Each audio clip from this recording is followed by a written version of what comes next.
할렐루야. 오늘도 주님께 예배함으로 나오시는 혜림의 모든 성도님들을 주님의 이름으로 축복합니다. 10월 20일 금요일 아침 예배를 주님께 드리겠습니다. 다 함께 기도하시겠습니다.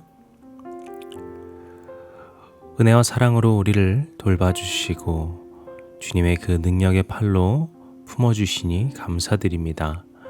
오늘도 주님께 예배로 나온 우리 주의 백성들, 주의 자녀들을 주님께서 기뻐 받아주시고 우리가 온 마음과 정성을 다하여 주님께 예배할 수 있도록 우리의 마음을 오직 주님의 마음으로 가득 채워주시옵소서. 모든 시간 주님께 온전히 드리길 원합니다. 예수님의 이름으로 기도드렸습니다. 아멘. 시편의 찬양을 함께 고백합니다. 시편 8편 1절의 말씀입니다. 여호와 우리 주여, 주의 이름이 온 땅에 어찌 그리 아름다운지요. 주의 영광이 하늘을 덮었나이다. 아멘. 오늘 우리에게 주시는 하나님의 말씀은 열왕기상 18장 30절에서 46절까지의 말씀입니다. 엘리야가 모든 백성을 향하여 이르되 내게로 가까이 오라. 백성이 다 그에게 가까이 가매 그가 무너진 여호와의 제단을 수축하되 야곱의 아들들의 지파의 수요를 따라 엘리야가 돌 12개를 취하니 이 야곱은 옛적에 여호와의 말씀이 임하여 이르시기를 내 이름을 이스라엘이라 하리라 하신 자더라. 그가 여호와의 이름을 의지하여 그 돌로 제단을 쌓고 제단을 돌아가며 곡식종자 2스아를 둘 만한 도랑을 만들고 또 나무를 버리고 송아지에 각을 떠서 나무 위에 놓고 이르되 통넷에 물을 채워다가 번제물과 나무 위에 부으라 하고 또 이르되 다시 그리하라 하여 다시 그리하니 또 이르되 세 번째로 그리하라 하여 세 번째로 그리하니 물이 제단으로 두루 흐르고 도랑에도 물이 가득 찼더라. 저녁 소재 드릴 때에 이르러 선지자 엘리야가 나아가서 말하되 아브라함과 이삭과 이스라엘의 하나님 여호와여, 주께서 이스라엘 중에 하나님이신 것과 내가 주의 종인 것과 내가 주의 말씀대로 이 모든 일을 행하는 것을 오늘 알게 하옵소서. 여호와여, 내게 응답하옵소서. 내게 응답하옵소서. 이 백성에게 주 여호와는 하나님이신 것과 주는 그들의 마음을 되돌이키심을 알게 하옵소서 하매 이에 여호와의 불이 내려서 번제물과 나무와 돌과 흙을 태우고 또 도랑에 물을 얕은지라. 모든 백성이 보고 엎드려 말하되 여호와 그는 하나님이시로다. 여호와 그는 하나님이시로다 하니 엘리야가 그들에게 이르되 바알의 선지자들을 잡되 그들 중 하나도 도망하지 못하게 하라 하매 곧 잡은지라. 엘리야가 그들을 기손 시내로 내려다가 거기서 죽이니라. 엘리야가 아합에게 이르되 올라가서 먹고 마시소서. 큰 비소리가 있나이다. 아합이 먹고 마시러 올라가니라. 엘리야가 갈멜산 꼭대기로 올라가서 땅에 꿇어 엎드려 그의 얼굴을 무릎 사이에 놓고 그 사환에게 이르되 올라가 바다 쪽을 바라보라. 그가 올라가 바라보고 말하되 아무것도 없나이다. 이르되 7번까지 다시 가라. 7번째에 이르러서는 그가 말하되 바다에서 사람의 손만한 작은 구름이 일어나나이다. 이르되 올라가 아합에게 말하기를 비에 막히지 아니하도록 마차를 갖추고 내려가소서 하라 하니라. 조금 후에 구름과 바람이 일어나서 하늘이 깜깜해지며 큰 비가 내리는지라. 아합이 마차를 타고 이스라엘로 가니 여호와의 능력이 엘리야에게 임하매 그가 허리를 동이고 이스라엘로 들어가는 곳까지 아합 앞에서 달려갔더라. 아멘. 우리는 지금 엘리야와 바알 아세라 선지자들과의 그 대결을 계속해서 이어서 보고 있습니다. 어제의 말씀에서는 우리가 제단에 불을 붙이고자 여러 가지 행위들을 했지만 결국에 그렇게 하지 못한 바알 선지자들, 아세라 선지자들에 대해서 보았죠. 수많은 선지자들이 불을 붙이고자 그렇게 기도하며 했지만 아무 일도 일어나지 않는 것을 백성들이 보게 됩니다. 그리고 이제 엘리야의 차례입니다. 이제 엘리야가 불을 붙여야 되는 상황인 것이죠. 그러면은 엘리야는 어떻게 해야 됐을까요? 빠르게 기도하는 수밖에 없었을까요? 엘리야가 가장 먼저 하는 일은 무너진 여호와의 제단을 수축하는 것입니다. 앞서서는 편의상 엘리야와 바알 아세라 선지자들의 대결이라고 했지만 이것을 보는 사람들에게 있어서는 엘리야와 선지자들의 대결이 아닙니다. 엘리야와 함께 하시는 하나님과 그 바알 아세라 선지자들이 숭배하는 바알 아세라 신과의 대결인 것이죠. 그래서 이것은 신들의 대결이라고 볼 수 있겠습니다. 그렇게 엘리야는 자신의 대결을 하는 것이 아니라 자신과 함께하고 계시는 주님의 일을 하고 있던 것이었죠. 그래서 바로 이 점을 분명히 하는 장면이라고 볼 수 있습니다. 그저 주님 빨리 불 좀 내려주십시오 라고 요구하는 것이 전부가 아니라는 것이죠. 먼저 여호와 하나님의 제단을 다시 쌓으면서 우리 주 되신 주님을 온전히 다시금 세우는 것을 보여주고 있는 것입니다. 31절도 마찬가지입니다. 돌 12개를 놓고 그렇게 하나님께서 세우신 그 12지파 이스라엘이라는 정체성도 백성들에게 다시금 상징적으로 보여주면서 너희들의 하나님이 누구냐? 너희들의 주가 누구냐라고 백성들에게 묻는 것이고 그것을 보여주는 장면이라고 볼 수 있겠습니다. 그런데 또 이후에 가게 되면은요, 좀 이해하기 어려운 일이 보이게 됩니다. 33절에 나오는 것이죠. 제물로 사용할 송아지에 각을 떠서 그것을 제단 위에 올린 후에 엘리야가 요청하는 것은 무엇입니까? 제단에 물을 부으라는 것이었어요. 그것도 물을 그냥 물방울을 좀 뿌리는 정도가 아니었습니다. 물을 떠다가 12번을 부어서 35절을 보시게 되면은 물이 제단에 두루 흐르고 도랑이 넘칠 정도로 물을 부었다라는 것을 알 수 있습니다. 제단에 물이 흥건했다라는 거예요.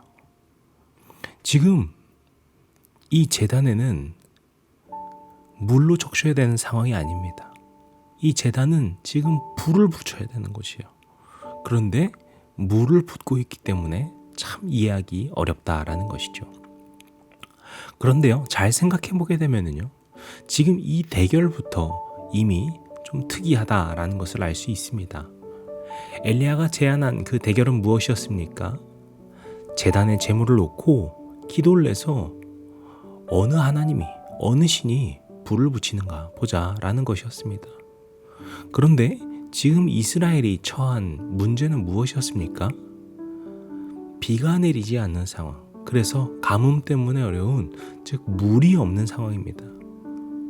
그렇기 때문에 생각해 보면은요, 이런 대결을 한다고 할 때 누가 비를 내리야 하냐, 뭐 이런 대결을 할 수 있을 것 같거든요. 아니면은 모세처럼 반석에서 물이 나오는 것처럼 누가 물을 만들어내느냐의 싸움을 해야 될 것 같다라는 것이죠. 하지만 엘리야가 말한 대결의 주제는 오히려 불이었다라는 거예요. 그러면서 정작 불을 붙여야 할 때가 오니까 제단에 기름을 붓는 것이 아니라 물을 붓더라라는 것이죠. 그런데요, 이것이 참 중요하다라고 생각이 됩니다. 이 대결, 그리고 하나님께서 이 대결을 통하여서 역사하시는 그 목적은 무엇이었을까요? 그냥 이렇게 신기한 일이 일어났다, 이거 보여주시려는 것이었을까요? 아니겠죠. 36절에서 엘리야는 어떻게 이야기합니까? 아브라함과 이삭과 이스라엘의 하나님 여호와여, 주께서 이스라엘 중에 하나님이신 것과 내가 주의 종인 것과 내가 주의 말씀대로 이 모든 일을 행하는 것을 오늘 알게 하옵소서. 가장 먼저 무엇을 말합니까? 아브라함과 이삭과 이스라엘의 하나님 여호와여, 주께서 이스라엘 중에서 하나님이신 것을. 그러니까 지금 이 대결은 그냥 백성들의 소원을 들어주기 위한 대결이 아니에요. 누가 하나님인가를 드러내는 거예요. 때문에 지금 단순히 사람들이 바라고 있는 물을 가지고서 하는 것이 아니라 제단에 불을 내림으로써 하나님께서 주되심을 보여주시는 것이죠. 만약에 이 순간에 물이 나오거나 비가 내리거나 했다면 어땠을까요?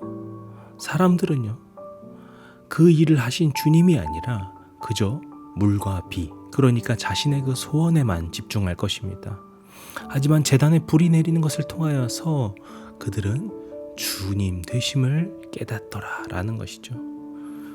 그래서 이 모든 일이 지나고 나서 39절에서 백성들이 어떻게 말합니까? 여호와 그는 하나님이시로다. 여호와 그는 하나님이시로다. 그들은 만세 비가 왔다 이렇게 말하지 않았다라는 것이죠. 아, 여호와께서 하나님이시구나 라는 것을 깨달았다라는 것이죠. 그리고 지나쳤지만 하나님께서는 역사하십니다.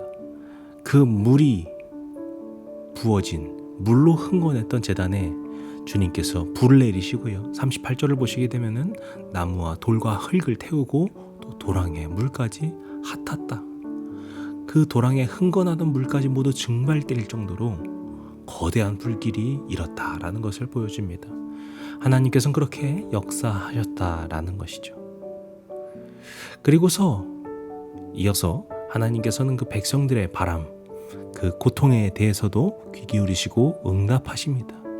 이제 너희가 내가 주됨을 아니 너희의 주된 나 여호와가 너희들을 위해 역사하겠다는 것을 이루어 주시는 것이죠.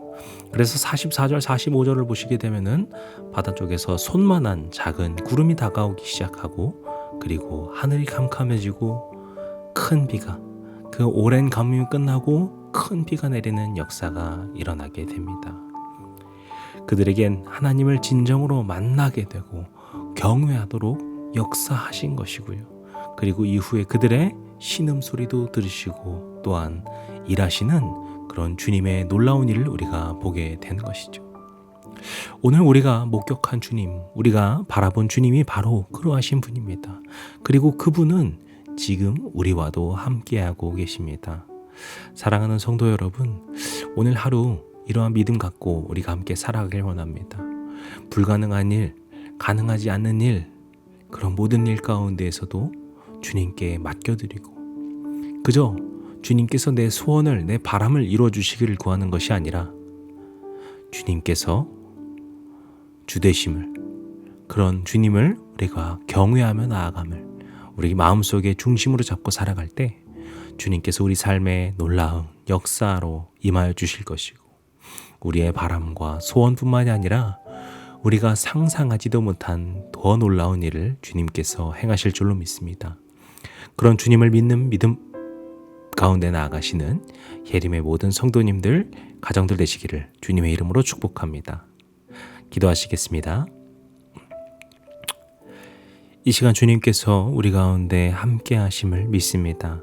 주님, 주님의 백성들이 하루하루 걸어가는 그 발자취 가운데 주님 함께 하시고 주님께서 역사하여 주시는 복된 하루가 될 수 있도록 주님 그렇게 우리 가운데 함께하여 주시옵소서. 모든 하루를 주님께 맡겨드리오며 모든 말씀 예수님의 이름으로 기도드렸습니다. 아멘. 이제 우리 주기도문 함께 들으시고 예배를 마치겠습니다. 하늘에 계신 우리 아버지여, 이름이 거룩히 여김을 받으시오며 나라의 임하옵시며 뜻이 하늘에서 이룬 것 같이 땅에서도 이루어지이다. 오늘날 우리에게 일용할 양식을 주옵시고 우리가 우리에게 죄진 자를 사하여 준 것 같이 우리 죄를 사하여 주옵시고 우리를 시험에 들게 하지 마옵시고 다만 악에서 구하옵소서.